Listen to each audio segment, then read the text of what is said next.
Welcome to the Flynn Brothers Podcast. I'm John. And I'm Jimmy. Today's big idea.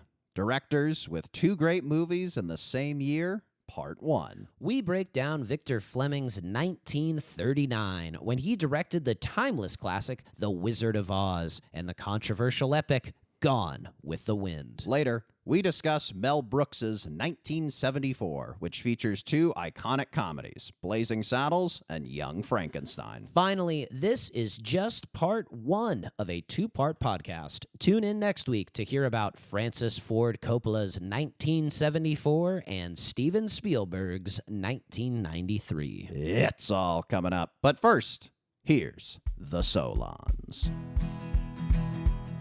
Oh yeah. Oh yeah.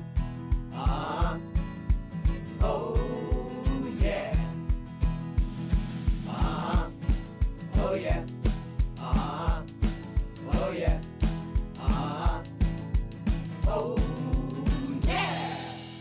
You know, I've always seen myself as a student. Even to this day, I'm a student of many disciplines. And what are you laughing about? I don't know. What discipline are you discussing at this point?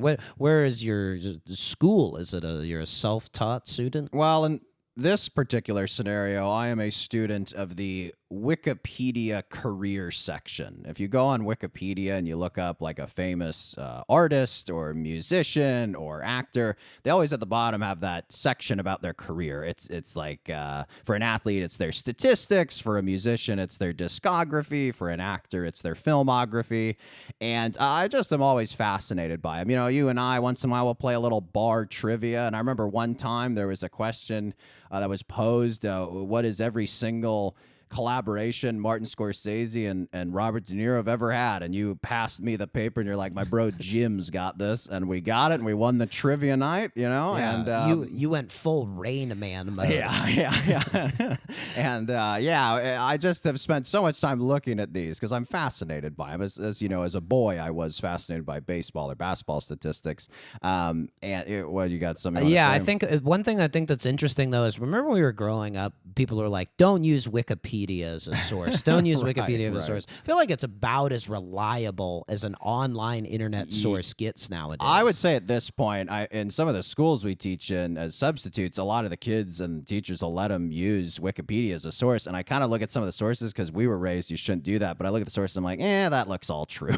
So maybe it's a laziness. But I think, frankly, just Wikipedia has gotten a lot better and a lot more fact-checked. They've tightened it up. I think you can't just put stuff in there back in the Wild West days of Wikipedia where, you know, they were building it out. But now it's like pretty built out. I like it, too, because I think the founder's name is Jimmy. Right. So he'll be like, Jimmy, I need something from you in the email, and it's signed Jimmy. And I'm like, I'll kick you $5. Yeah. One Jimmy to another. I kick him $5, too. I think Wikipedia, that's one of the few things we've got going on the internet. That is still It's good. not too bad. Yeah. But I digress. I was talking we did. about filmographies, discographies, and all these things. And, you know, certain times you'll be looking at these people and you'll see their career section. You'll say, wow, this person had a hell of a year. I wrote down a couple of examples. One example, LeBron James, perhaps the greatest basketball player in the world, top 2. You can go on ESPN. They're probably discussing it. LeBron James in 2012, he was the league MVP. He won the championship. He was the finals MVP, and he won a gold medal at the Olympics. Good year for LeBron James, right? Great year, utterly dominant. He was angry after losing the finals and came back with vengeance and won everything. Another group that had a great year, I was looking at the Beatles and their catalog, and their first 6 albums, they came in 2 a year. So it was 2 albums would come out every year between 1963 and 1965, which is just crazy that their first 6 albums came out in 3 years. Working them like dogs. And then 1967, they put out Sgt. Pepper's Lonely Hearts Club Band and Magical Mystery Tour. And then in 1969, it was Yellow Submarine and Abbey Road. I mean, that to me is just like incredible. So you know, it just speaks to the amount of work and the sheer brilliance that a human being or group of human beings can put into 12 months of time. I guess really it's kind of an ode to the Julian calendar and the beauty and symmetry of the Julian calendar. You know, that's more what I'm praising than Wikipedia. Yeah, I think we're all pretty satisfied if we were to do one unequivocally brilliant thing in 1 year, Yeah. but to stack it up like It's that. unbelievable. And, you know, I'm always fascinated when film directors have a great year. And this brings us to the episode today. Directors who have had two great movies in the same calendar year. And, you know, it's one thing when a director has a great movie.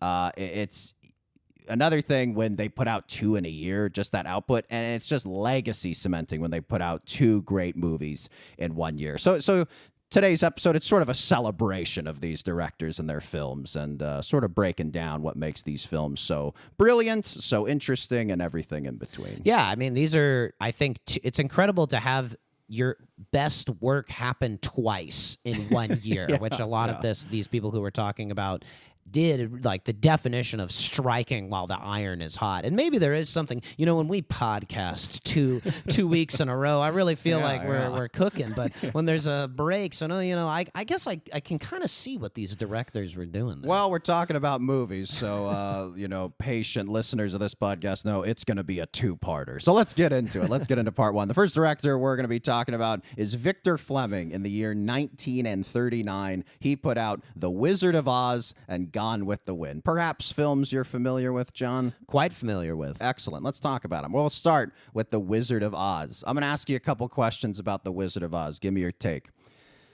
Is The Wizard of Oz arguably the greatest kids movie of all time? Yes. Is The Wizard of Oz arguably the most timeless movie of all time? Yes.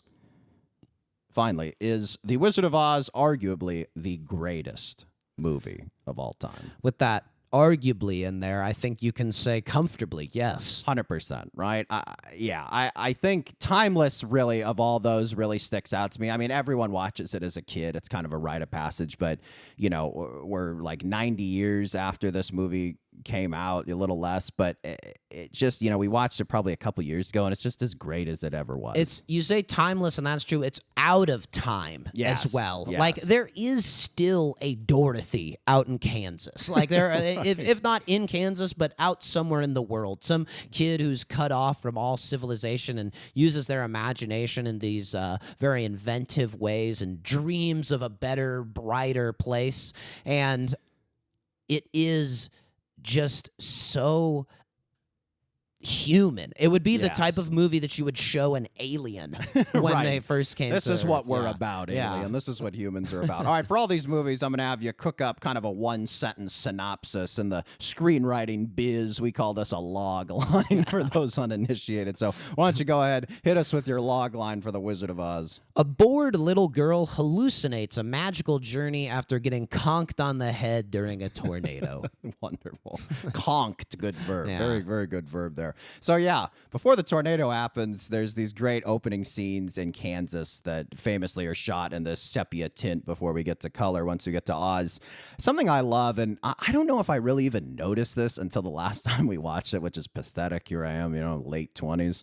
And I noticed that all the actors who play the Tin Man, Jack Haley, Cowardly Lion, Burt Lahr, and the Scarecrow, Ray Bolger, they all are in the early Kansas scenes as the farmhands. And the same is true with, you know, they have that mean neighbor in the beginning, Miss Gulch, and that's played by Margaret Hamilton, who's eventually the Wicked West. She's trying to, or like, Wicked Witch, excuse me. get Toto. Yes, she hates Toto or wants to get him banned, is like passing legislation or something. And then there's, of course, the sort of snake oil salesman, Professor Marvel, who is played by Frank Morgan, who eventually plays the Wizard of Oz. It just lends itself a real tightness to the entire film, to just like, yes, it's economical to use the same actors, but it to your point, it's just like you're so in the reality of being Dorothy in Kansas, and these are the people in your life. And then, of course, in your dream, these people, you know, would be the people in your dream. You got conked on the head, right? Your brain's still developing. Right.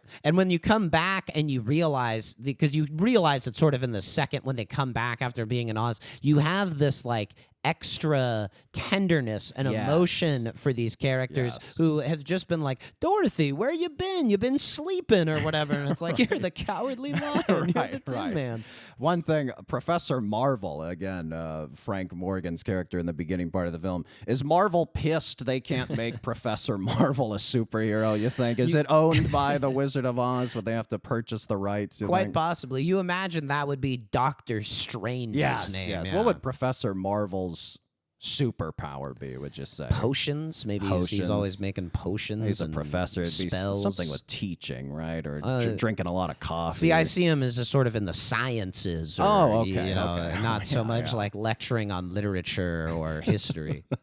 Something great about The Wizard of Oz is, of course, the music. There's the famous Somewhere Over the Rainbow scene. And I think, too, that's one, you cry at that scene lest ye be a sociopath. I mean, lest ye be a cyborg. I mean, it's so sweeping.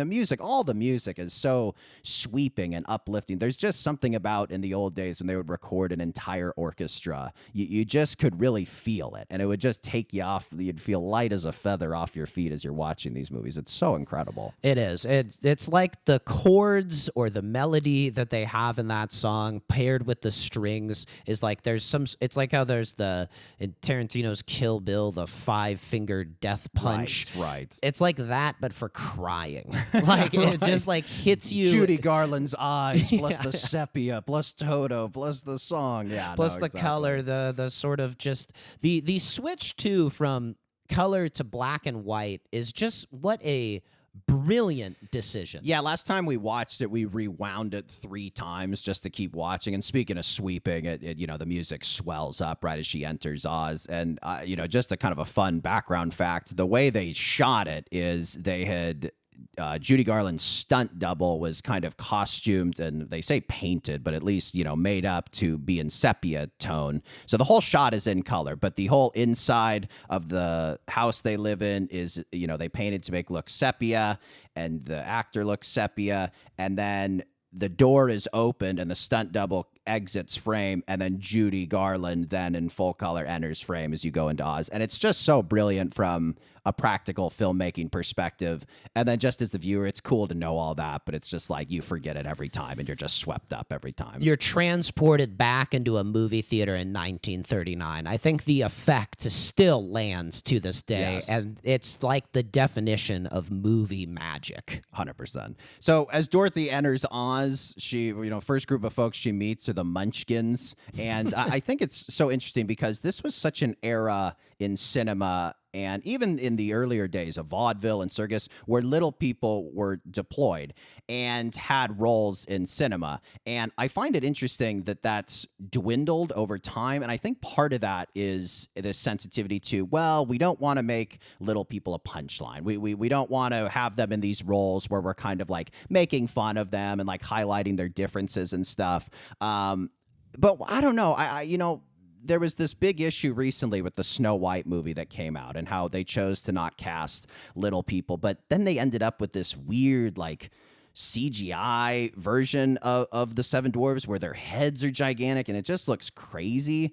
And I don't know. I feel like the answer is somewhere in the middle because there are actors who are little people who probably would have appreciated those jobs. But then you have very prolific, probably the most prolific, famous little person, Peter Dinklage, saying like, well, it's kind of a backward story, Snow White and the Seven Dwarfs. And yeah, I don't know. It's interesting. How do you feel as you're kind of like watching this film with our modern context? Do you feel there's a weirdness or do you feel like, oh, why did we ever go away from this? It's a little bit of both, sadly, because I feel you could see it as being 10% exploitative, but at the same time, I just really think it lends a realness to it, as opposed to the artificiality with Snow White and the Seven Dwarfs, where you're looking at that, it's like, I don't buy this. I don't buy any of this for 1 second. Like, these aren't actual living things, living people, living creatures that exist. And I think there is just, you can't capture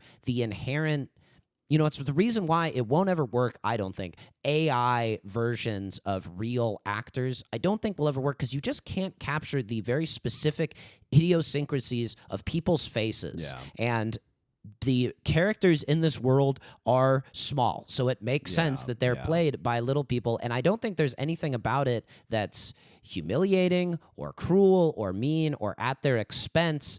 It's a really fantastic number that kicks off the whole movie and just lets you know, like, you're in a place where the rules are different. The people who live here are not the people who live in Kansas. And I think, it's fascinating. So much of cinema, too, is about highlighting, wow, look how this person looks. Like, I think of the John Wick movies, they have basketball player Boban Marjanovic, who's like, 7.5 feet tall, and he's a very imposing figure. And then, even an actor like Harry Dean Stanton, who is like kind of a character actor a lot and just like had kind of a funny looking face. And it's just like so much of movies and movie history, just like, yeah, this person looks a little different and we've crafted a character for him. And that's just the magic of going to a movie, is you see someone you may not encounter in your everyday life. Even a gigantic movie star like Joaquin Phoenix is a strange looking guy. And I think it's about, like, strange, I think, has this negative connotation to it, or different, but I really do think it's more about celebrating the diversity of humanity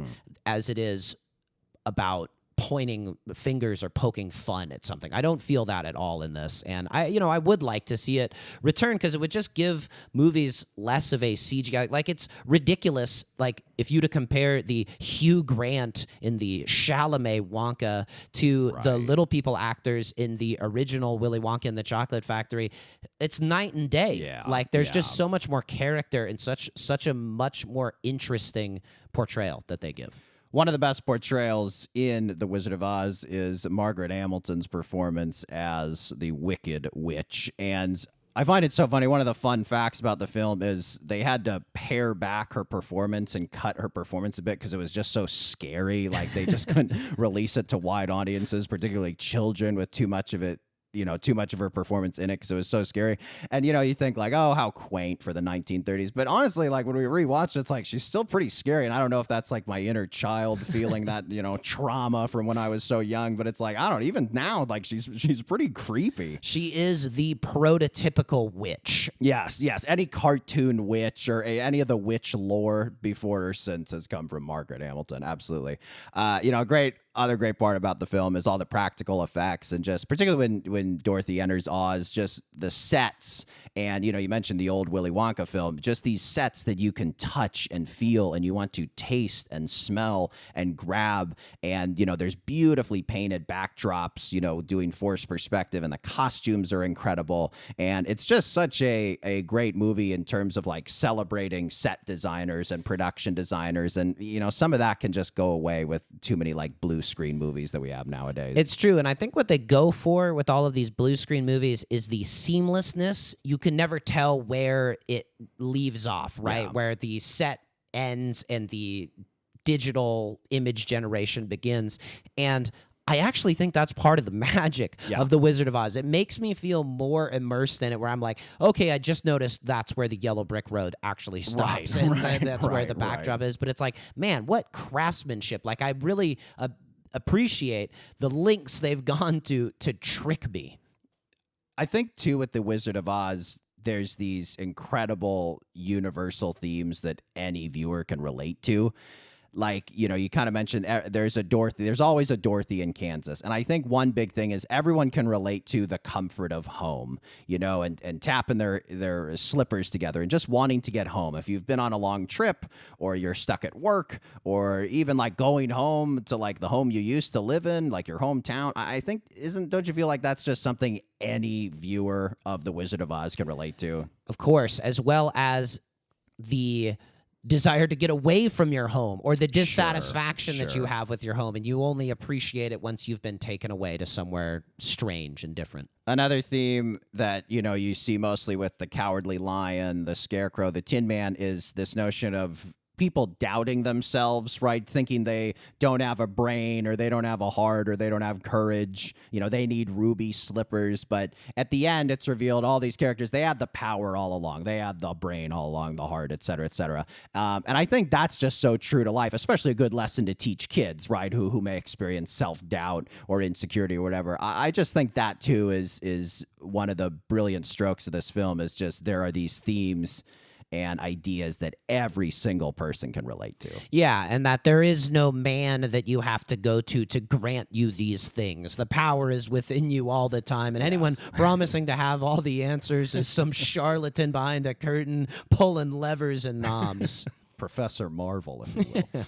I want to do quickly my favorite dialogue exchange in the entire film. This takes place when the Cowardly Lion, Scarecrow, and Tin Man are planning to break into the castle to help save Dorothy. If you don't mind, I'd love to be Bert Lahr's Cowardly Lion, and you can be the Scarecrow and Tin Man, who have sort of a simultaneous line. I'll do my best Bert Lahr here.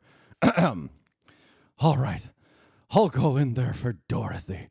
Wicked witch or no wicked witch, gods or no gods, I'll tear 'em apart. I may not come out alive, but I'm going in there. There's only one thing I want you fellas to do. What's that? Talk me out of it. And of course, Bert Lahr, after he says that line, does a huge, wide-eyed kind of mugging expression to the Scarecrow and Tin Man. And then he turns away, and then they turn him back, and you gotta go in there. And it's just so funny. It's like probably by today's standards we'd call it hack. Probably by yesterday's, back then standards we'd call it hack. But man, dude, the last time we watched it, I laughed so hard at that. This movie is like a comfort meal. It just is. Yeah, maybe some of the stuff's familiar. Maybe you've seen the movie 100 times, but it's meat and potatoes, man, and it's so delicious. Absolutely true. And the humor of it, you're right. Like, it is so much more funny than you'd think. I think a lot of times with kids' movies or movies that are, talked about as kids' movies, there isn't as much laughs or like, oh, Pixar's the only one that makes funny kids' movies or stuff like that. The Wizard of Oz is the funniest kids' movie. Oh, it's awesome. It's awesome. Fun fact about Bert Lahr's lion suit as the Cowardly Lion. It was made of real lion skin. I assume they butchered the MGM lion. Hopefully it was a natural cause, a zoo lion. Yeah, hopefully. It was estimated to have weighed between 60 and 90 pounds. And the lights they used back then on film sets were incredibly hot. And so as Bert Lahr was wearing this real heavy lion skin, it would get hot under the lights, and by the end of the day, it would just be soaked in sweat, and it would stink like hell, and they'd have to air it out and stuff. Anyway, just the some of the suffering that went on. They went through it. Yeah, they really did. Yeah, you can certainly Google all the hell that Judy Garland went through for this movie. Watching Wicked, which just came out this past winter, and there'll be the sequel coming up this year. It's funny because, Wicked is a great work of art, a big run on Broadway and stuff. But because we live in this world where Disney, Marvel, everything is vertically integrated, everything is IP. It was so funny watching Wicked having, so much familiarity with The Wizard of Oz, because there's all these like Disney-y, Marvel-y winks at like the IP that you get in Wicked, where it's like you see the monkey guards of the castle, and it's like, I bet they're gonna become flying monkeys, and just like all these kind of origin story bits. It's just so funny. It's like I think Wicked totally like rises above a lot of the typical IP stuff you see, but it is just funny watching Wicked in this new era we have of IP-driven content. Yeah, it's kind of the original one that spun off of it. I mean, it's such a great idea, frankly. Oh, yeah. Let's explore this character who's a total caricature. What made her this way is such a great jumping off point. Give me your impression of the high note that the Wicked Witch has to hit. Have you seen that at the end? Yeah, it's hard. Pretty I hard. can't do it. I can't do it. I will say, man, musicals, they're so funny because the songs, I guess, are catchy, and at the same time, if you were to hear I've gone to karaoke sometimes, and people were singing Wicked at the karaoke, right. and I was just like, why does this song sound all wrong? Right. What is going on here? And then they're like, oh, it's from Wicked, and I was like, I get it. Well, now, it makes sense. so much of it needs the context of the story and the Yeah. musical, and if you kind of divorce it from that, it's like this isn't exactly like a catchy number. You know Why what is I there mean? so much exposition in this song? like just talking over strings? Yeah, but I mean, I watched Wicked and I appreciated it. You know, Yeah, good got picture, yeah. Shout out to Ariana Grande, who I think found the right acting role for Yes, her. absolutely. A fun fact about Toto, the dog who played Toto. I'm not sure if its name was Toto or not, but I do know. Should have been. Well, who knows? I do know that the dog is buried at Hollywood Forever Cemetery off Santa Monica Boulevard here in Los Angeles. I know because we've gone there before. They got Burt Reynolds there. They got a lot of people buried there. But they got a little Toto statue there, and always puts a smile on my face. Very you know? touching. Yeah, it is very. It's really quite a as the pharaohs of Egypt had pyramids and tombs. It's sort of Toto's pyramid or tomb, isn't it?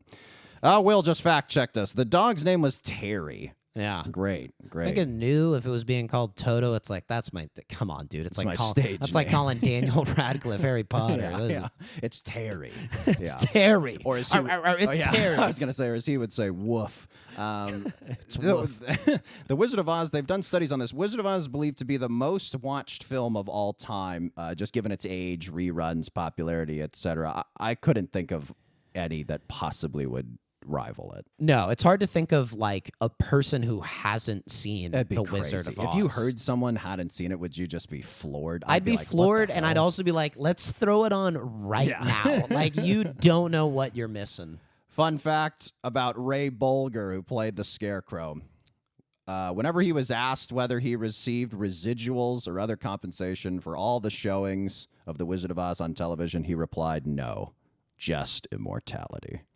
Pretty awesome mic drop line. However, having residuals would have been pretty awesome. That would have been a dump truck full of cash, wouldn't it? Yes, but that is really, I think, what you are going after when you make a brilliant film. What you're always trying to do is make something that's immortal, that will last longer than you, and this is the ultimate movie that accomplished that goal. And a lot of that's due to Victor Fleming. Late in production on The Wizard of Oz, he actually had to leave because he had to take over the troubled production of the next film we will talk about, Gone with the Wind, after the break.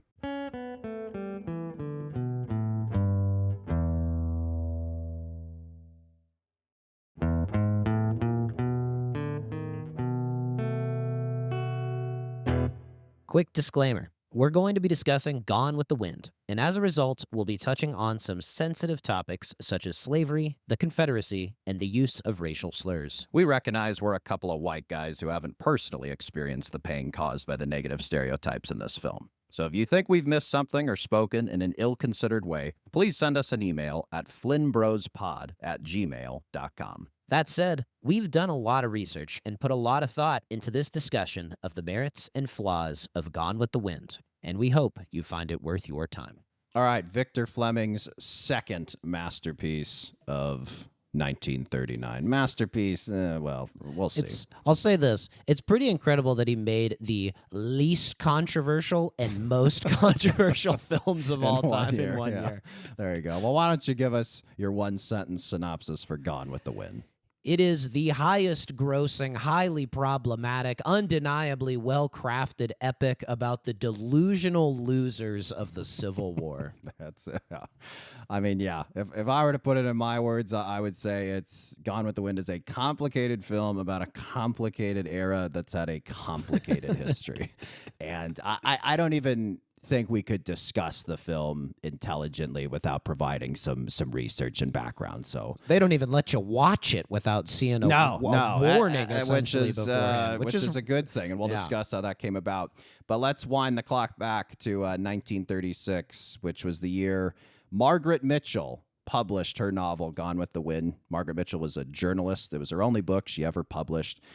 Mitchell grew up in Georgia, where the novel and film take place, and both of her grandfathers fought for the Confederacy in the Civil War. So growing up, Mitchell was listening to war stories from these Confederate veterans.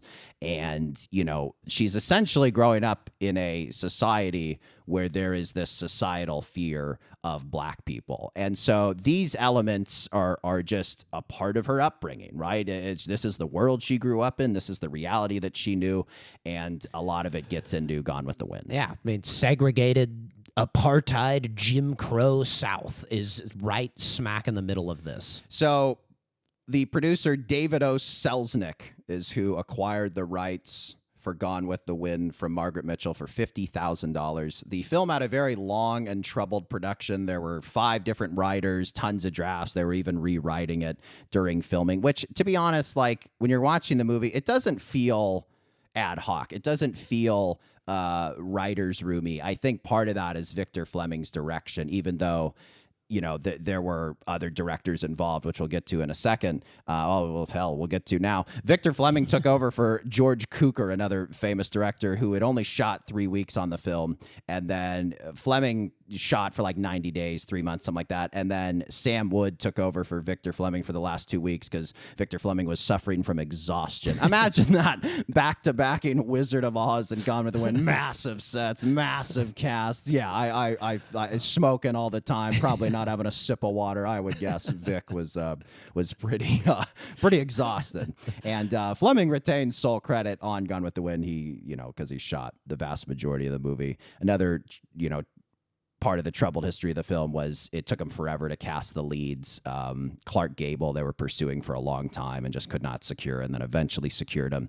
And they spent years looking for the actress to play Scarlett O'Hara, and finally got Vivien Leigh, who had done a couple bit parts and, sort of supporting roles in films. And then this was, of course, her big breakout film. Yeah, the two of them, too, are threading pretty tight needles. Like, Yes. These are extremely specific characters that Yeah. need to be played in this extremely specific way for the movie to have the power that it does. And, these are characters who, despite the racism and segregation and all of the evil that they are a part of and continue, you do feel for them in this, like, they're pathetic. You pity them. Yeah, You yeah. really pity them because you have the benefit of hindsight. You know where this war and where their quote unquote cause, what they believe in, where it's headed, and you pity them. And Yeah. it makes for an interesting viewing experience, which we'll get into later. Anyway, the movie comes out in 1939. It was a massive critical commercial success. Pretty soon after was regarded by many to be one of the greatest films of all time. You said it in your log line, adjusted for inflation, Gone with the Wind is the highest grossing film of all time. And this is mostly due to the number of re-releases it's had in theaters. I wrote them all down.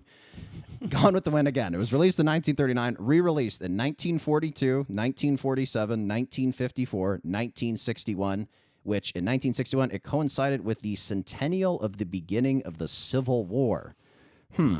Hey, it's the centennial of the Civil War. How should we celebrate? Like, it's just crazy to think about, right? It was re-released again in 1967, 1971, 1974, 1989, 1998, 2014, and as recently as 2024 for its 85th anniversary. When the film came out, to this day, it has gotten so much criticism and pushback from African Americans, which we'll get into in a sec. But regardless, the film won 10 Academy Awards. It won Best Picture, Best Director, Best Actress for Vivien Leigh. And then Hattie McDaniel won Best Supporting Actress. She was the first African American to win an Academy Award. It was for her portrayal of Mammy, who was one of the main character's slave in the film. I want to get into some of the criticism from the black community about Gone with the Wind. The biggest criticisms I found in my research are kind of twofold. One, that Gone with the Wind perpetuates this lost cause myth. Have you heard of this lost Yes. cause myth? Tell me, what do you sort of know about it? It's basically like the Civil War. Those Union usurpers came down and destroyed this beautiful civilization that we had, and if they just hadn't meddled, everything would have been fine. It's sort of this lie about, the Confederacy fought for states' rights, not slavery, and heritage, not hate, and we just all know it's bullshit, right? Which is, even more proven by the fact that the Academy acknowledges that Hattie McDaniel has the best acting performance of the year, and she had to accept her honor in a segregated, no blacks, quote unquote, hotel in Los Angeles. That's crazy. Like, That's it's crazy. like if this sort of stuff wasn't happening or racism wasn't part of it, it's like, well, then how is it all the way out in L.A.? Like, Yes, how is it it's- still going on? I think, too, she couldn't attend the film's premiere in Atlanta, where a lot of the film takes place, and Clark Gable kind of protested, but Hattie McDaniel told him to go anyway, and there was a lot of those issues surrounding the release of the film. The other criticism is the depiction of enslaved people as in this film. They're seen as very content and jovial. There's this ugly stereotype of like the happy enslaved person, and it includes Hattie McDaniel's performance of Mammy, and even more egregiously, I would say, Butterfly McQueen's portrayal as Prissy, who's another enslaved person in the film. A couple of quotes I thought were just absolutely fascinating. One from Hattie McDaniel regarding her Oscar win. She said, quote, "I would rather make $700 a week playing a maid than $7 being one." Man. What does that communicate to you when you see a pretty heart-stopping quote like that? Oh, it's just sad, really, from a lot of different perspectives. It's sad that there are so few opportunities for acting roles for Black people, not only at this time, but still currently to this day. Obviously, it's broadened a bit. And then also just like the fact that, you were making $7 being a maid is also crazy. sad. And then also, too, there's this, like, it's not as though... This is a tough... Let me take a second. Go ahead. Well, I'm going to hop in because to me, it communicates like self-preservation. Yes. It communicates like the world is so against me. I'm just doing the best I can for me. I can't save my entire community. Right. I can't save my entire race. I'm just trying to do the best I can for me. Right. And it's not an expectation that is typically put on any other race of people. No that way. No one got upset at Christoph Waltz for playing a Nazi. Right, Like, right, it's like, yes. do you see how you're making white people look? Yes, Like, that is not yes, something yes, that really is something that has to be dealt with. But yeah, it is, just brutal honesty that, meets sort of the ugly reality. Another quote from Malcolm X, who saw Gone with the Wind as a teenager. He wrote this in his autobiography, quote, "I was the only Negro in the theater, and when Butterfly McQueen went into her act, I felt like crawling under the rug."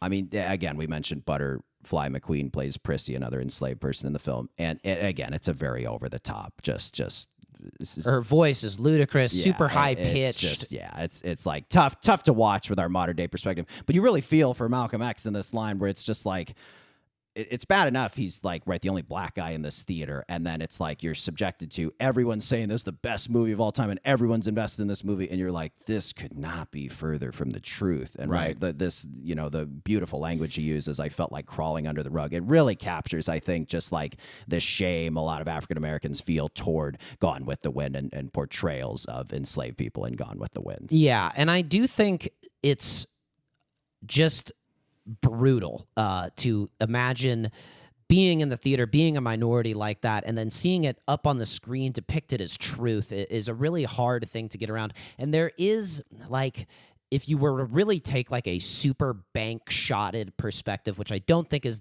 necessarily the intention of the film, but you could say that there is something tragic in the emotional stuntedness that these characters are portraying, but I don't think that's exactly what it's going for. It's like a over-the-top film school type thing. Yeah, I think, it's like, well, these enslaved people like weren't given education. So it's like, okay, it would be dishonest to portray them as like very affluent and articulate and able yeah. to express themselves as perfectly as they would like.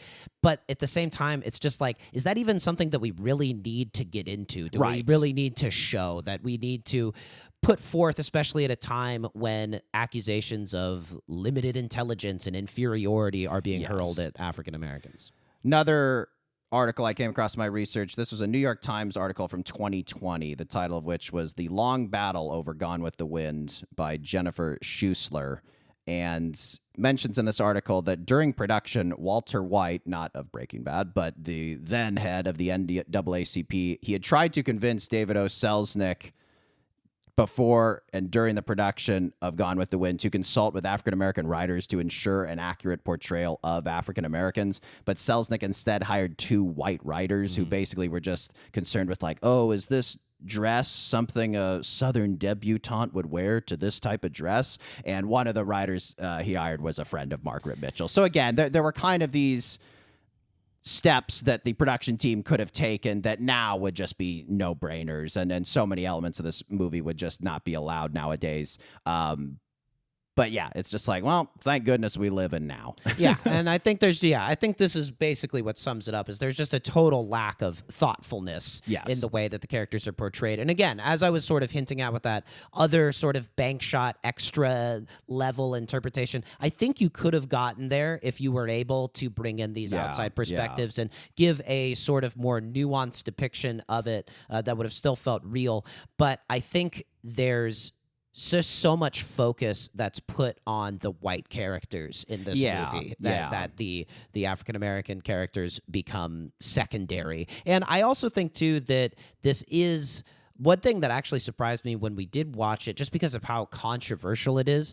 It isn't, the entire movie is not devoted to making African Americans look less than. And like these portrayals are in the movie. They are like, it's a really, really long movie. 4 like hours, there are a lot of parts that are, despite, being somewhat sympathetic to the Confederacy, that I think you could say it's like there really isn't anything wrong, quote unquote, with this part. Exact scene and this exchange of dialogue. Yeah, I but think there's that's just so many of the scenes in the movie are so objectionable that it taints the rest of it. It's hard to ignore. There was another article I found from NPR, the title of which was From Casting to Cutting the N-Word, The Making of Gone with the Wind.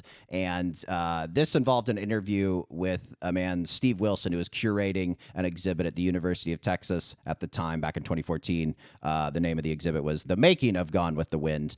And they mentioned there was a writer, Earl Morris, who was the motion picture editor of the Pittsburgh Courier during the time of production of the film. And he had encouraged David O. Selznick to remove any use of the N-word, or as he called it, the hate word, from the film, which Selznick agreed to. And here's a quote from Steve Wilson, the curator of this museum exhibit. I think it's really important that Selznick took that word out, because if it had stayed, I think we would be so embarrassed and offended by it that we would not be watching that movie now. We wouldn't be here talking about it today. Now, to me, this comes across as kind of tragically ironic, because I think it was important that this black writer asked that the N-word be taken out. I think I have no issue with that. But now, because that decision was made, has that led to the film having a longer shelf life and still being viewed? Whereas if the word were in the film, would we just have completely disposed of it and nobody would have ever watched it ever again?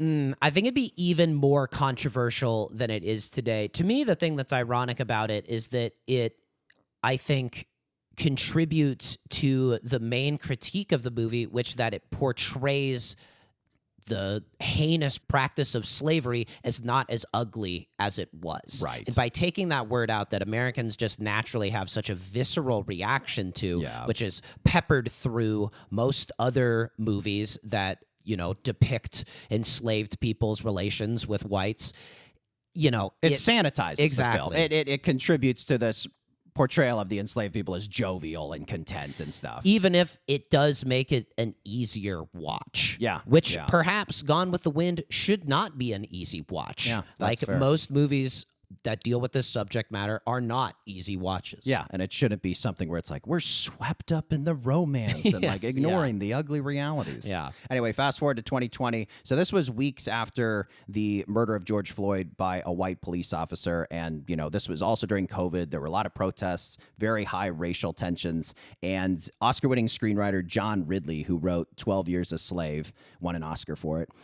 He wrote an LA Times op-ed titled, "Hey HBO, Gone with the Wind romanticizes the horrors of slavery. Take it off your platform for now." I got a couple quotes from John Ridley. You want to go ahead and read them? It is a film that, as part of the narrative of the Lost Cause, romanticizes the Confederacy in a way that continues to give legitimacy to the notion that the secessionist movement was something more, or better, or more noble than what it was. A bloody insurrection to maintain the quote-unquote right to own, sell, and buy human beings. This, I think, is just a perfect distillation of the black criticism of Gone with the Wind. And I think it's pretty unavoidable. You need to accept this fact, and you need to understand this fact. And it is important context, which Ridley gets into later as he proposes a solution. Go ahead and read it. Let me be real clear. I don't believe in censorship. I don't think Gone with the Wind should be relegated to a vault in Burbank. I would just ask, after a respectful amount of time has passed, that the film be reintroduced to the HBO Max platform, along with other films that give a more broad-based and complete picture of what slavery and the Confederacy truly were. Or perhaps it could be paired with conversations about narratives and why it's important to have many voices sharing stories from different perspectives rather than merely those reinforcing the views of the prevailing culture. Currently, there is not even a warning or disclaimer preceding the film. Yeah, it was a very necessary step for the film. I remember seeing this article and reading the news stories about the film being taken off HBO Max, and we didn't eventually watch the film until they put the disclaimer up, until they reintroduced it with the historical context. And I remember before we watched it, there was like a big 20-minute long kind of pseudo documentary,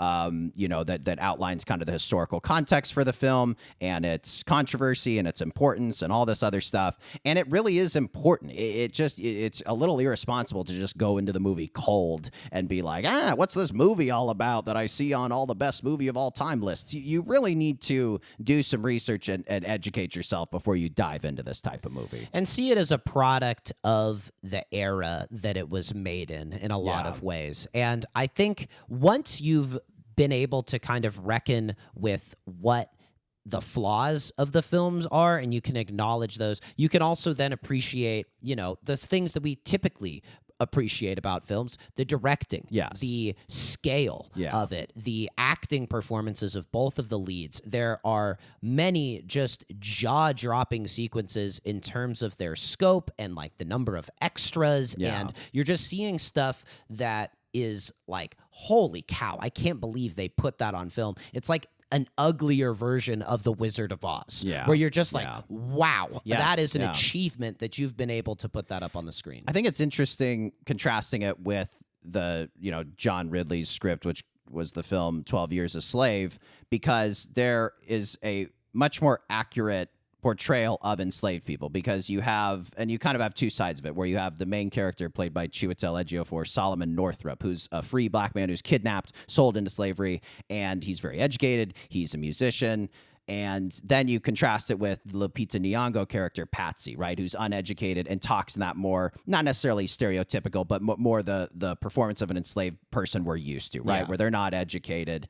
And it is interesting that this film works so well because you have these two sides of it. Whereas in Gone with the Wind, you don't have these two different portrayals of an African American, right? It's as though they are saying, with the exclusive portrayals of African Americans that you get in Gone with the Wind, it's like, this is the highest potential that a black person could achieve is like Hattie McDaniel being the maid. Right. Whereas you do sort of need that extra element of, demonstrating that obviously this is dumb and obvious to all of us now who live in a modern and enlightened age, that, black people are just as capable, obviously, as white people. It feels like, pandering to even say that. But at the time, and I think even still, there are people who are unwilling really to seriously accept that as true and as a fact. And I think when something like Gone with the Wind gets held up for what it is and the way that it presents this limited perspective, you can see why people are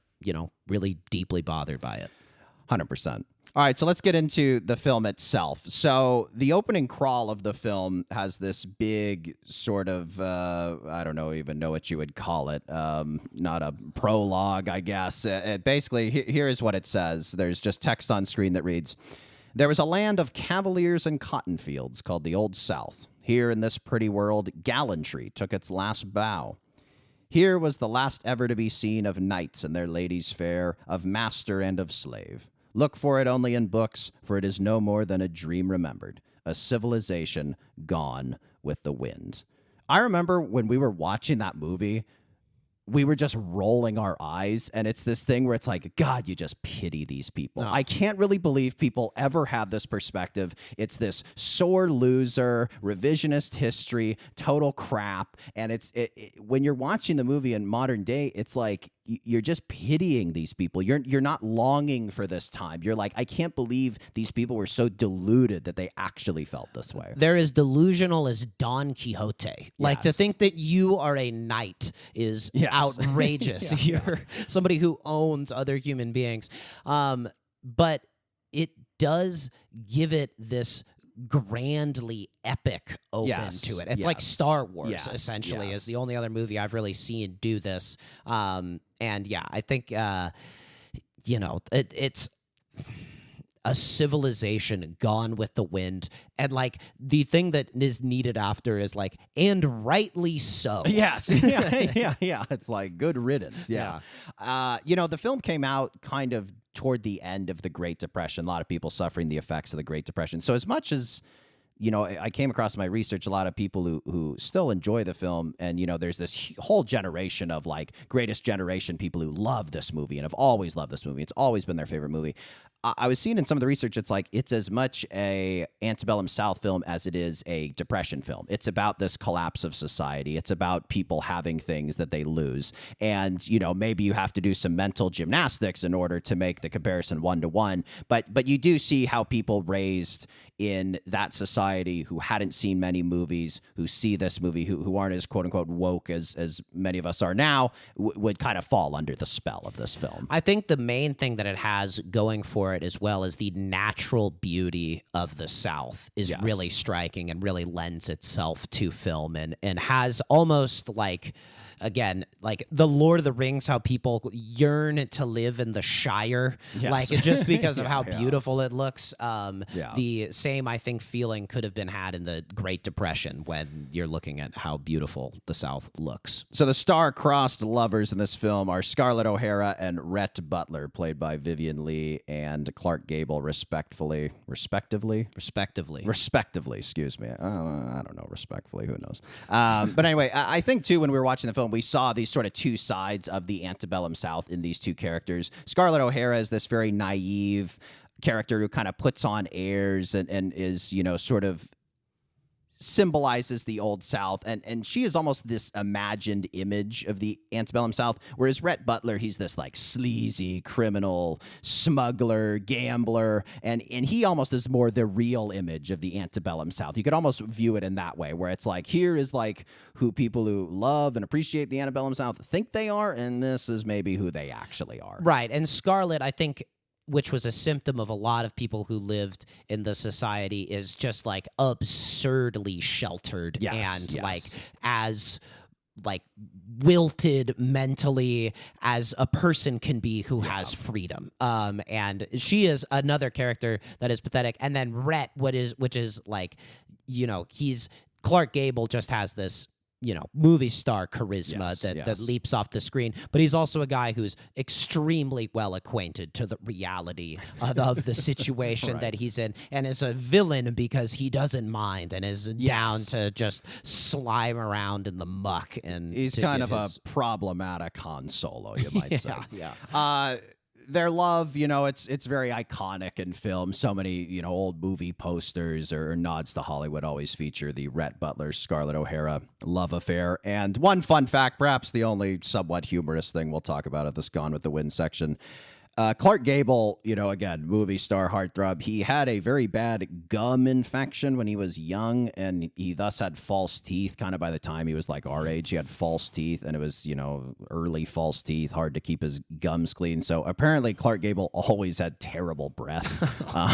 So anytime you see these big romantic scenes where he's kissing Vivian Leigh, it was just absolute torture. She hated kissing him. It was the least romantic thing in the world. And he apparently smoked a ton, which of course would exacerbate. But anyway, Anyway, at any time you're seeing a shot of Clark Gable kissing Vivian Leigh, just know that she was holding her breath. yeah, exactly.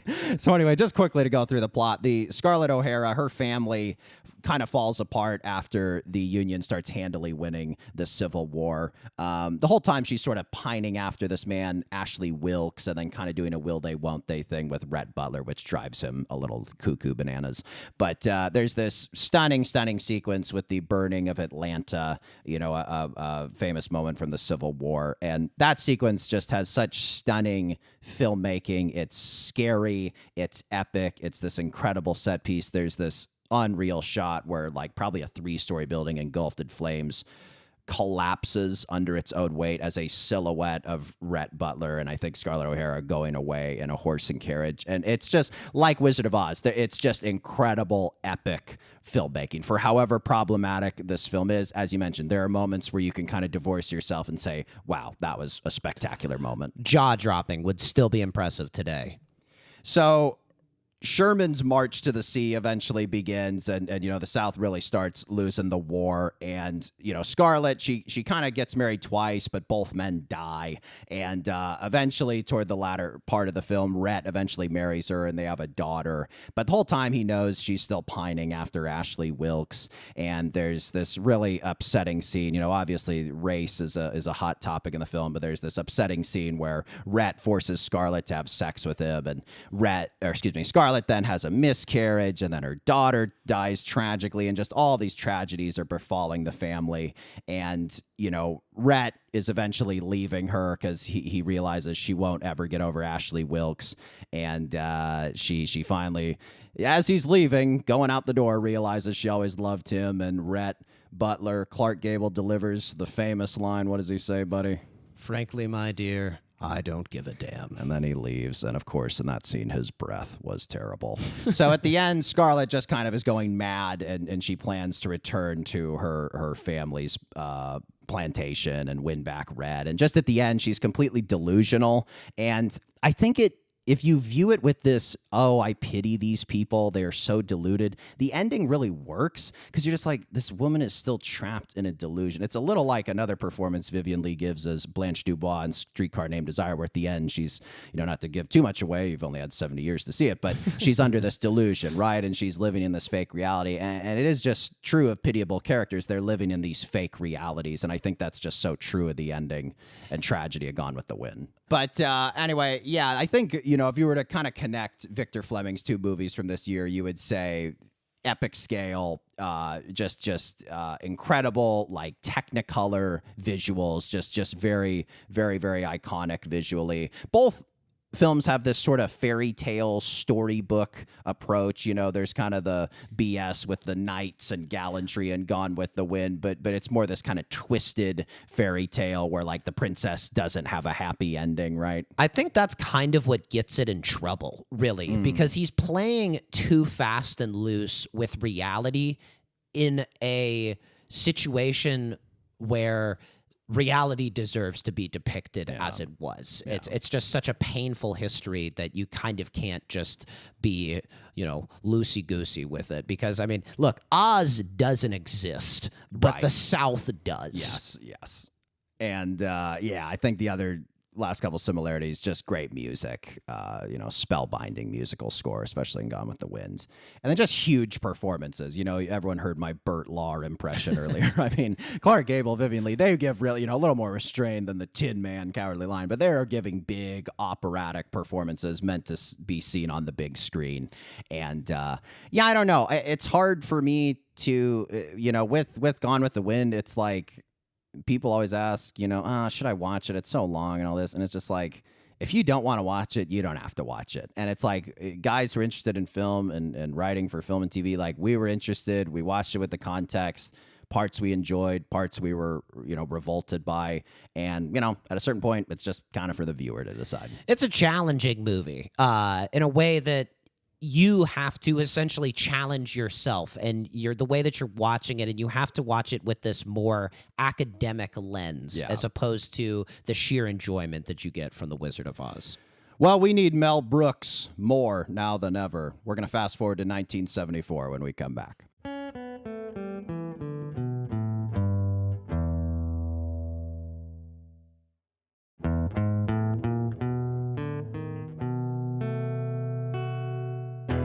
Another quick disclaimer. We're going to be discussing Blazing Saddles, and that involves referencing the film's liberal use of the N-word. Once again, we strive to deliver a nuanced and thoughtful conversation. But if we've made a misstep, please send us an email at flynnbrospod@gmail.com. All right, a little lighter fare. We're talking about Mel Brooks in the year 1974. He directed Blazing Saddles and Young Frankenstein. I said lighter fare, but we're going to have to dip our toe into controversial waters once again as we discuss Blazing Saddles. John, give us your one-sentence synopsis for Blazing Saddles. It is your kooky uncle's favorite comedy with surprisingly incisive commentary on race, which is only slightly undercut by how many times characters use the N-word. Yeah, it's obviously the one thing most people know about the movie is its pretty controversial use repeatedly of the N-word.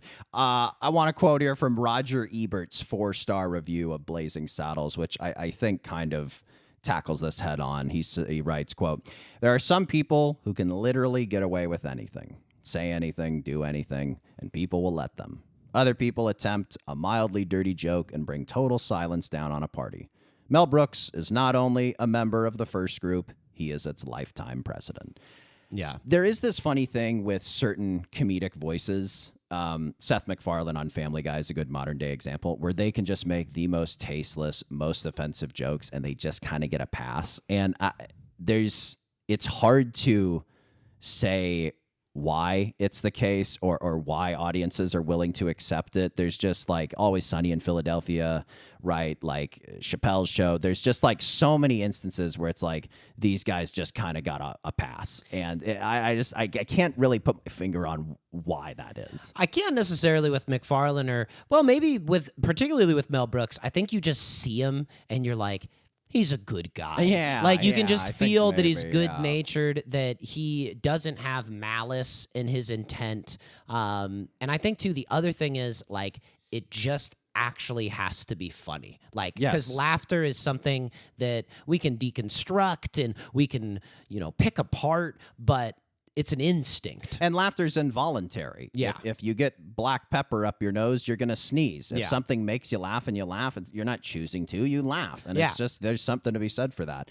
One thing people will point to often in regards to the N-word in Blazing Saddles is that the film was co-written by Richard Pryor, who, one of perhaps the greatest stand-up comedian of all time. And certainly at the time, the biggest black comedian. And he was originally going to play the lead role of Sheriff Bart in this film, but, he was deemed uninsurable by the studio due to some prior drug arrests. But it is funny watching the film because, Richard Pryor, I don't know how much, like, young people know about him. I think pretty much we're kind of the last group of people who have, like, any familiarity with him. But, like, for us, like one of the best comics of all time, and you can't help but watch this movie. And Cleavon Little's good as Sheriff Bart, but you can't help but watch this movie and think, man, Richard Pryor really would have done something great with it. Yeah, he just has a timeless sense of humor that still carries on. Like a lot of comedy specials don't age great, but his best ones are phenomenal still to this day. And Pryor, used the N-word extensively in his act, and lots of great black comedians have and do. Some eschewed it, but, Chris Rock, Patrice O'Neal, Dave Chappelle, like you see all these instances where black comics use it, and in the right context, you can add punctuation, emphasis, you can convey a million different emotions, and it's used that way in this film, in addition to being sort of satirical and sort of poking fun at the ignorant people of the Old West. But yeah, it's certainly something that if you took it out of the movie would lose some of its teeth. Yeah, and it's to the point that we made about Gone with the Wind. It makes it more historically accurate for better or worse. And I think the way that Brooks and Pryor together, harness the power of this word, which I think is, again, for better or worse, probably the most powerful word in terms of the damage that it can do. And also, like, again, as we've said, some of the great black comedians use it to great effect to supercharge their bits. And I think that they just use it in the exact right way. To be fair, Mel Brooks, Richard Pryor, the other co-writers, a lot of pot shots are taken at the Irish, the Chinese. Equal opportunity offenses. Another great performance, in addition to Cleavon Little, who plays Sheriff Bart, is the Waco Kid, is played by Gene Wilder. It's an incredible performance as this kind of washed-up gunslinger. The role was initially offered to John Wayne, but John Wayne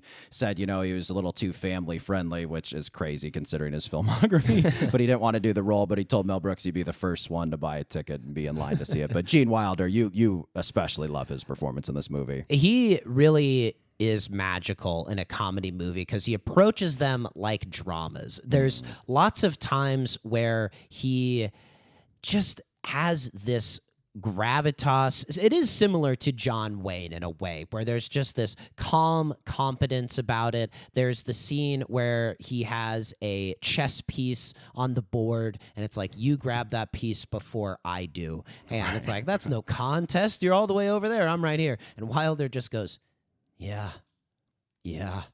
And it's like so subtle, but it would be the type of thing that Wayne would do in a great Western. Like this, just like, I'm going to do it. And then he does it, and it's movie magic. It's, completely impossible, obviously. So you get the gag of it being hilarious, and at the same time, you're like, that's cool. That is a really cool thing that just happened. Another long-lost comedian, Harvey Korman, and he's great in this as Hedley Lamar's sort of the evil manipulator who's trying to run people out of Rock Ridge, I believe is the name of the town in the film. The details of the plot are not super important in Blazing Saddles. They're a string upon which as many gags as possible are hung. Harvey Korman, though, famous for being on the Carol Burnett Show, an unbelievably gifted comedic actor. Mel Brooks steams like a teapot. Yeah. Like nobody's business. He's great. Mel Brooks plays the cartoonish governor William J. Lepedemain, and he also plays a Yiddish-speaking Native American chief. Again, perhaps only something Mel Brooks could get away with. And then Madeline Kahn plays Lily von Stupp, who's sort of the honeypot trying to draw in sheriff part throughout the film. There's a great character named Mongo. For those who have not seen Blazing Saddles, how would you describe Mongo?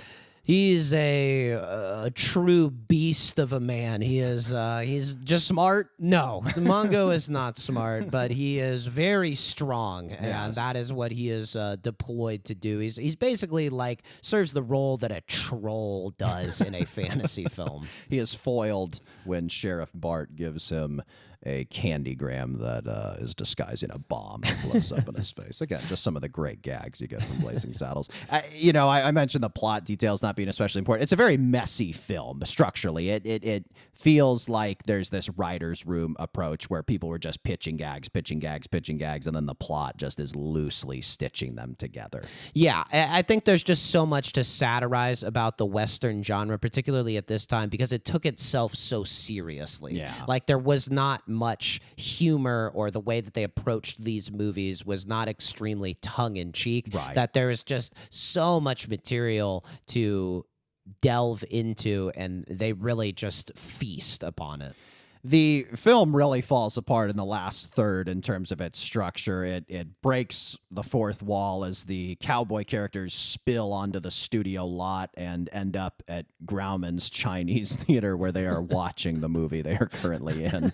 Again, very fun to describe and talk about, but I do feel like, I love Blazing Saddles, but I do feel a level of fatigue by the time you get to the end of the film, where it's just like, man, they stuffed this thing with gags and it's just ripping apart at the seams. They just don't know what to do with the ending. And it starts like fairly straightforward in a way, and then it is kind of fascinating in that way that it's like something that is like picking up momentum and then just like completely comes apart. We've talked about this concept before, this notion of the best worst movie. Like you would say Blazing Saddles is the best movie because it's super funny and super original and super influential, but then you'd say it's the worst movie because it's made a little haphazardly and structurally has a lot of issues. And this concept of the best worst movie, like another example would be Caddyshack, where again, as a movie, a piece of cinema, it's very loose, it's a structural mess, who's the main character, right? Like all these things, but then it's like, well, it makes me laugh super hard, and hey, Danger Dangerfield, and hey, Chevy and Bill Murray are in a scene together. Like, it's just, I totally think Blazing Saddles is kind of in this best, maybe not worst movie, but best messy movie. Yeah, I think we were in an era where people were really funny, but they hadn't quite cracked the perfect comedy movie formula yet. We were still transitioning out of just doing kind of like an act into finding a way to make a plot really funny, but also hang together and have that sort of emotional resonance that you want. They didn't have all these wonderful screenwriting books that are available now. yeah. If only Mel Brooks had read a couple of those screenwriting books, he might have really been something. Man. You know, we talked about how folks of the greatest generation love Gone with the Wind. You know, you mentioned kooky uncles loving Blazing Saddles. It is kind of the boomer dad movie, Blazing Saddles. Pretty much every dad I know between the age of like 50 and 75 loves Blazing Saddles. So quotable. I mean, I remember there was one time we were watching it with two of our uncles, who one of the uncles would say the line before the line happened. The line would be said, and then the other uncle said the line after it happened. Hearing it three laughing. times. Yeah, so it ruined the movie experience, but it demonstrated the lasting power that this film has had on people. It's a funny movie, too, because with great comedies, you love quoting it with your friends and stuff. That's always the best part of a comedy movie. But Blazing Saddles is one where it's like, you watch it, it's like, I'm going to let the actors handle this line delivery. I don't quite want to know if I want to quote this line, you know. But I think, too, you know, we mentioned Gone with the Wind, Wizard of Oz having great music. This movie has great music. The opening number, the French mistake when they break the fourth wall at the end. There's just a lot of great musical numbers, and just not something you see in a lot of comedies now. Just a whole devotion, like a 5-minute chunk, is just like musical number. Yeah. Well, because I think it seems like with the Golden Globes, you know, and as like musical / comedy, and I think they started out a little bit closer together, but in modernity have drifted apart pretty considerably. You know, you mentioned this a little bit with comedy. The more you explain it, almost the worse it can be. And I think with Blazing Saddles, like we can only quote and describe so much, but again, it's just something where it's like, if you've never seen it, give it a shot, and may be for you, may not be for you.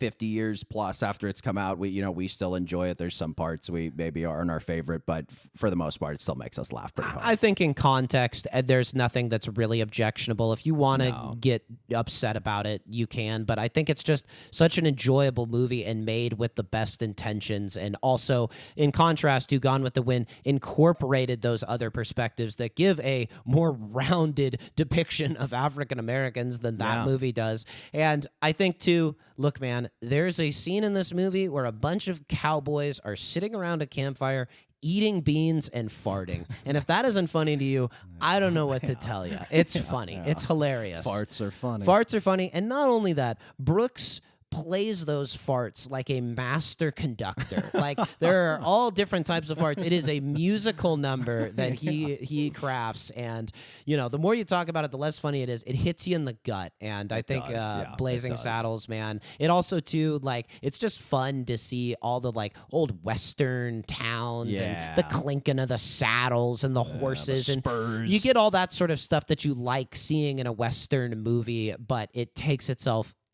maybe the movie that takes itself least seriously of any movie ever, despite having like tons of great actors in it. Yeah. No, it's true. It's one thing to have two dramas come out in one year, but it's another thing to have two iconic comedies come out in one year, and that's precisely what happened with Mel Brooks this year. Because not only did he put out Blazing Saddles, he also put out Young Frankenstein. John, your one-sentence synopsis for Young Frankenstein. Gene Wilder and Mel Brooks's magnum opus, a brilliant comedy featuring as many Oscar-worthy performances as body sex jokes. You coupled Gene Wilder and Mel Brooks there. You almost say Gene Wilder deserves as much credit for these two movies as does Mel Brooks. Perhaps not quite, but his performance in Blazing Saddles and really his performance in Young Frankenstein, which I think you could probably rank as his best or, top 2 performances ever in his career. He's great as Willy Wonka. There's a lot of great movies. But he really is incredible. And, how Blazing Saddles had that kind of writer's room pitch every type of gag approach. Gene Wilder co-wrote Young Frankenstein with Mel Brooks, and it has this very clear vision. It feels like an auteur project where it's just like there is a very clear vision from 2 guys, and they totally fulfill it. In contrast to Blazing Saddles, this movie, I'd say, takes itself a good deal more seriously. It wants this to be a good film. It wants it to have an arc, and it really is based on Wilder's performance, which is almost like Jack Nicholson in The Shining, where you're like, that guy's going to go crazy, and it's just a matter of time, and you just kind of can't wait, and, the lid pops off every now and again, he slams it back on top to, restrain himself, and he is, man, in terms of people who can yell and do it in a funny way, do it in a moving way, doing it in a striking way, a sudden way, a surprising way, he can just hit every note that you want out of an actor. So Gene Wilder in this movie plays the young Frankenstein, the grandson of Victor Frankenstein. He goes by the name Dr. Frederick Frankenstein. He deliberately mispronounces it to sort of move further away from his grandfather's legacy. And, I love exposition in comedies, just how comedy movies get into it. And this movie, like the first 20 minutes is so awesome. He's, you can sense he's trying to get away from his grandfather's legacy. He's this lecturing physician. He's a total man of science. He renounces his grandfather as a man of delusions and, kind of anti-scientific. But he eventually inherits his family's castle in Transylvania. And it just sort of leads to this date with destiny where he is to pick up his grandfather's mantle and resume the work of his kin, and it's just brilliant how the film sets up and how you get into it. Yeah, he's seduced by all the machinery, and you've got Igor who's there, and he's like leading him along. And also a mispronounced, Igor is how it is in the original Frankenstein. So there's all these like fun twists on it. Blazing Saddles kind of sent up the classic Hollywood John Wayne Western, and then Young Frankenstein sort of sends up the classic Hollywood horror, sort of those Universal monster pictures of the 30s, and it's shot in black and white. It's super atmospheric. Like it really feels, I think Mel Brooks has said it's his best film. It's not his best comedy, but it's his best film, and you really do feel that. Like you're watching it and you're like, this guy could have won Best Director for this. Yeah, and the set is great. He talked to the guy who designed the original sets for Frankenstein, and he just had all the gear laying around, and he's like, garage we're using that. It is funny. Like the idea of bringing another human being, or not even, I guess, a monster comprised of all the body parts of corpses is just darkly funny. And they really just, and it's alive, and there's just so much like grandeur to this story that lends itself to being on film. Marty Feldman's great as Igor. Peter Boyle is great as Frankenstein's monster. And then Terry Garr plays Gene Wilder's German assistant in the film, who he eventually falls in love with and marries. And then Madeline Kahn plays as his fiance, who is, very materialistic and kind of comes into the picture, then falls in love with the monster. And then sort of at the end has the Bride of Frankenstein wig and fulfills her destiny in that sense. It's almost a movie like, it really has that old school, not only just these horror movie concepts, but it's like a concept that the Three Stooges or Laurel and Hardy or the Marx Brothers. I think there is done. like a Abbott and Costello meet Frankenstein, and they did kind of those mashups in those days. And it has just like the big sweet ending where, he ends up being okay and he's married. Like everything ends up fine at the end. Like there isn't, any tragedy or something like that. Like it's a classic comedy in the true sense of the word. Everybody gets married. I got a couple of Ebert quotes to sort of wrap up Young Frankenstein here. Why don't you give me this? This was another 4-star review from Roger Ebert about Young Frankenstein. Go for it. Young Frankenstein is as funny as we expect a Mel Brooks comedy to be, but it's more than that. It shows artistic growth and a more sure-handed control of the material by a director who once seemed willing to do literally anything for a laugh. It's more confident and less breathless. I think it's true. It's a slower pace. It's not quite as gag a minute. You know, you still got the musical number, right? You got Frankenstein and the monster wearing tuxedos with canes and top hats, singing "Putting on the Ritz," and you still have all these great Mel Brooks tributes. But it's like there are moments where you're like looking at the film, and it's almost like Stanley Kubrick shot it, Yes. or just like some great, insert name of great iconic dramatic director. It really is incredible, and I think the sure-handedness that Ebert's talking about, you totally feel. It's just the right approach to it as well. Whereas I think like Blazing Saddles is also the right approach to that movie, Yes. even though it's sort of a less successful from a film perspective. Right. This one is also the right approach. And then I also read that the original cut was like 3 hours long, Right. and they just had to really rigorously hone down the jokes. Wilder was recorded as saying like there were 3 jokes that didn't work for every 1 joke that did, and so they're just like there is this discipline to the movie that's lacking in Blazing Saddles. All right, give me. I wrote down one more Roger Ebert quote. Go for it. It works on a couple of levels. First, as comedy, then as a weirdly touching story in its own right. A lot of credit for that goes to the performance of Gene Wilder as young Frankenstein and Peter Boyle as the monster. They act broadly when it's required, but they also contribute tremendous subtlety and control. Boyle somehow manages to be hilarious and pathetic at the same time. It's something that you totally feel as the viewer, and you mentioned how in these days they were still trying to figure out the formula for comedy. When there's a dose of drama in a comedy, especially like you think of like Judd Apatow comedies of the early 2000s, like that is just a perfect example of utilizing this formula where it can be broad, lots of gags, lots of laughs, but you still want these little moments of drama just to make it feel grounded, just to make the laughs hit especially hard. Even if they're just used as setup, you do still want these, like, you think of it like as a dish you're served in a restaurant. It's like you don't want just all savory, you want savory and sweet and acidic, yada yada. And that's really what this movie does. It hits all the emotion points. Perfectly put. And he has the confidence to work through these more dramatic moments that flesh out the characters more fully because he knows that it's so funny, that there's something coming up that's going to win back anybody who's like, all right, let's move it along. Oh, and now I'm laughing again. And then, you get to catch your breath a little bit during the more intense scenes. If you were showing someone who had never seen a Mel Brooks movie, and you wanted to say, this is Mel Brooks, you kind of wanted to give him an introductory movie, you think you'd go with Young Frankenstein? That or The Producers, I think, is also a very good one as well. That I think it captures a little bit more of the, Jewish humor that Brooks is really known for as well. Yeah, that's good. Well, we talked a lot about movies. What else is new? Please subscribe, comment, and leave a rating. Send questions, comments, or big idea suggestions to our business email, flynnbrospod@gmail.com. Thank you to our producer, Will Slade, and we'll see you for part 2 next time on the Flynn Brothers Podcast. Take care, buddy. Hey, buddy, you take care.